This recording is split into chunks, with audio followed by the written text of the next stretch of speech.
కెప్టెన్గా శుభ్మన్ గిల్ సవాళ్లను ఎదుర్కొంటున్నాడు. మాంచెస్టర్లో tough టైంను face చేస్తున్నాడు. నిజానికి అరంగేట్ర సిరీస్లో శుభ్మన్కు మంచి ఆరంభమే దక్కింది.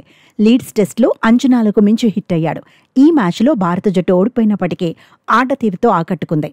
ఇంగ్లాండ్కు గట్టి పోటీ ఇచ్చింది. చివరకు నువ్వా నేనా అన్నట్టుగా పోరాడింది. ఆ తర్వాత రెండో టెస్ట్లో శుభ్మన్ సేనకు తిరుగు లేకుండా పోయింది. ఇంగ్లాండ్ కూడా ఎక్స్పెక్ట్ చేయని విధంగా చెలరేగిపోయింది. కెప్టెన్గా శుభ్మన్ గిల్ సైతం దంచేశాడు. తొలి ఇన్నింగ్స్లో డబుల్ సెంచరీ కొట్టాడు. ఆ తర్వాత రెండో ఇన్నింగ్స్లోనూ 150కి పైగా పరుగులు సాధించాడు. దీంతో ఎప్పుడూ లేని విధంగా ఎడ్జ్బాస్టన్ టెస్ట్లో భారత జట్టు చరిత్ర సృష్టించింది. సిరీస్ను 1-1తో లెవెల్ చేసింది. ఆ తర్వాత లార్డ్స్లోనూ ఇండియా రాణించింది.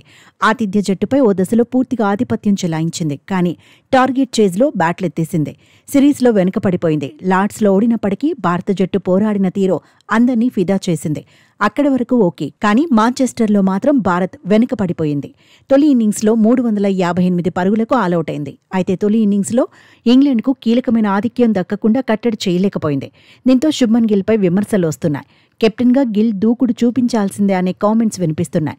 బౌలర్లను మార్చడంలోనూ వ్యూహాత్మకంగా వ్యవహరించాలని మాజీలు అంటున్నారు. తాజాగా ఇదే అంశంపై ఇంగ్లాండ్ మాజీ ఆటగాడు మైకేల్ వాన్ స్పందించాడు. భారత జట్టు పుంజుకోవడానికి శుభ్మన్ గిల్ మైండ్ సెట్ను మార్చుకోవాలన్నాడు. కోహ్లీ మైండ్ సెట్తో బరిలో దిగాలన్నాడు. ఇండైరెక్ట్గా కోహ్లీ నుంచి నేర్చుకోవాలన్నట్టుగా కామెంట్ చేశాడు. లేదంటే ఇంగ్లాండ్తో సిరీస్లో భారత జట్టుకు కష్టాలు తప్పవన్నాడు. గెలవాలనే కసితో బరిలో దిగాలన్నాడు.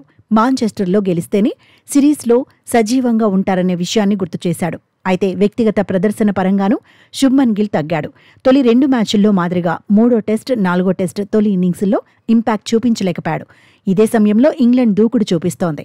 3వ టెస్ట్లో బస్బాల్ ఆటను పక్కన పెట్టిన బెన్ స్టోక్స్ సేన మాంచెస్టర్లో మాత్రం అగ్రెసివ్ గేమ్ ప్లాన్ను బయటకు తీసింది. భారత బ్యాటర్స్ తడబడిన చోట తొలి ఇన్నింగ్స్లో దూకుడు చూపించేసింది. శుభ్మన్ సేన చేసిన స్కోర్ను అలవోకగా దాటేసింది. Zak Crawley, Ben Duckett, Ollie Pope భారత బౌలర్లను టెన్షన్ పెట్టించారు. జో రూట్ మరోసారి తాను వరల్డ్ క్లాస్ ప్లేయర్నని ప్రూవ్ చేసుకున్నాడు.